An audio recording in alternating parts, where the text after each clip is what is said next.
If you go and cook your horrible diseases like AIDS, you say it is us. Which to this day, it remains the official policy of the American government. It has not changed. May not be implemented by Trump, but it remains the same.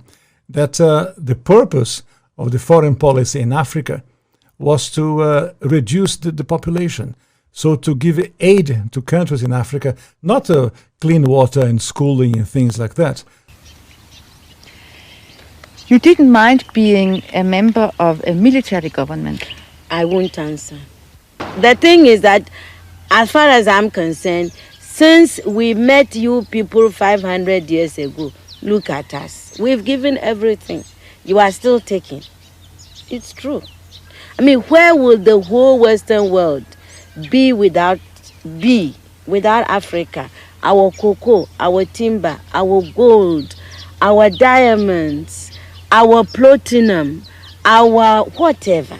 Everything you are is us. I am not saying it, it's a fact. And in return for all of this, what have we got? Nothing. Anti-personnel indoctrination against ourselves. If you go and cook your horrible diseases like AIDS, you say it is us. You brought us tuberculosis. We didn't have this big cough until white people came here. In exchange for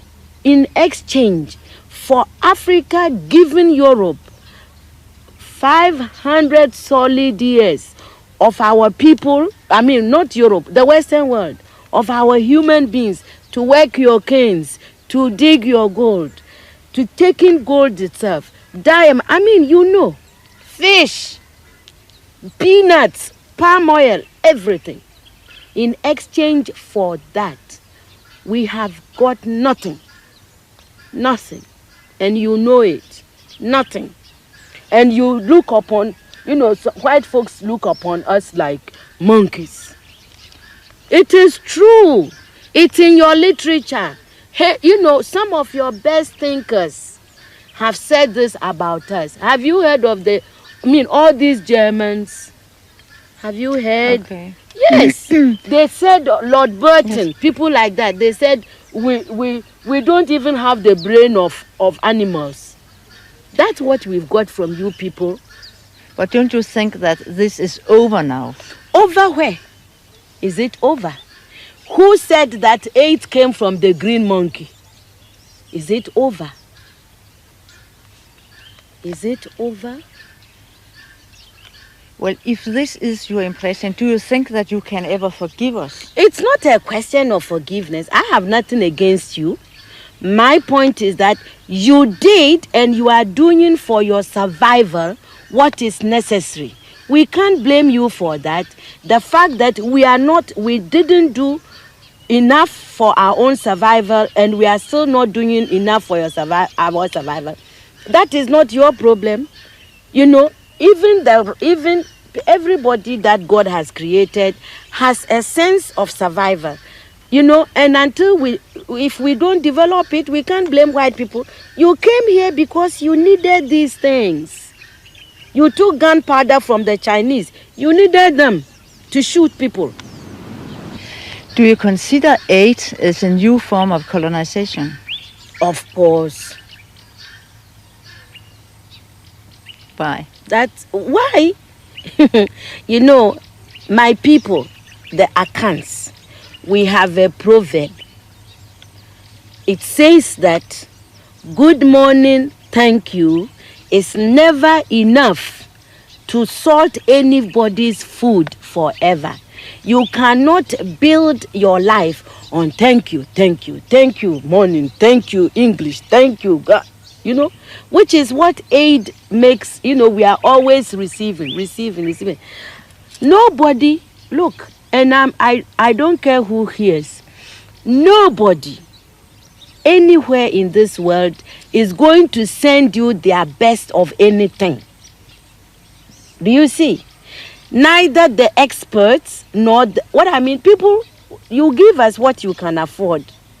Aid is the leftover. Really, and it cannot be enough. What I mean, you can, when, the world is, now the world is one place. So, there is nothing wrong if my house is in a crisis and you offered me something. There's nothing wrong, because there is interrelationship. But a whole nation, a whole continent cannot live forever on aid. And I think we are in Africa, we are in danger of making foreign aid a kind of policy that is wrong. I think that it humiliates our people. The people in the villages have not asked anybody to go around begging on their behalf. Well, I'm being a writer, really. It is crazy. It is a very self-consuming kind of activity. You sit in a room, you write, and you think that other people outside want to hear it. The tensions of, writing a book, it's tense. When you finish writing the book, you are tense because you wonder, how will the publishers and editors react to a book, to a story? Even when it's published, you wonder, why are they saying that my books are selling in Ghana, in Nigeria, in Sierra Leone, Botswana, Lesotho, even South Africa, Kenya, and I'm still so poor? So all of these issues are part of the real horror of being a woman, a writer, an African. But you don't stop writing because of any of them. You just go on. Yeah, because there is a policy of the American government. It's called the Kissinger Report, which was produced in the mid-70s when Henry Kissinger was involved with the government. And it explicitly states, which to this day, it remains the official policy of the American government. It has not changed. May not be implemented by Trump, but it remains the same. That the purpose of the foreign policy in Africa was to reduce the population.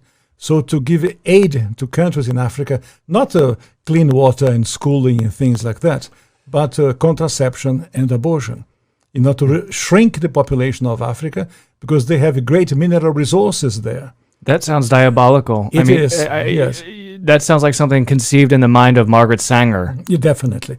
And so at the time, Kissinger and those involved with the Carter administration wanted to shrink the population, make sure that the Africans do not develop and do not use the resources for themselves, because we in the States, we need them. There is a concerted effort of foreign powers to control the population of Africa.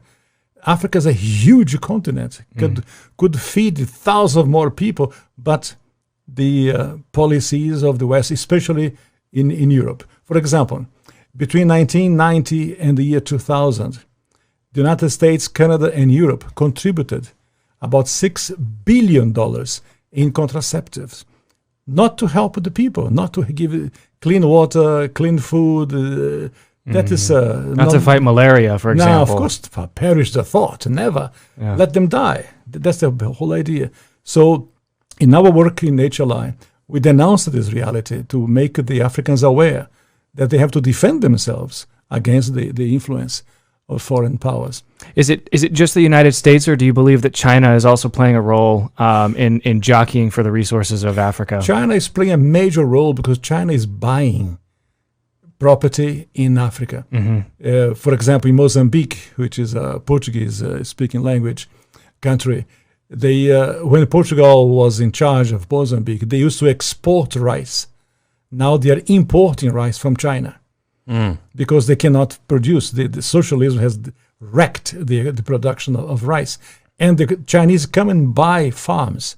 So about almost a third of Mozambique belongs to China.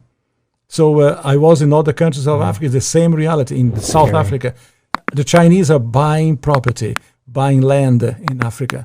And they send their own workers, the Chinese workers. They don't employ people of the place, they send their own workers to populate and to live in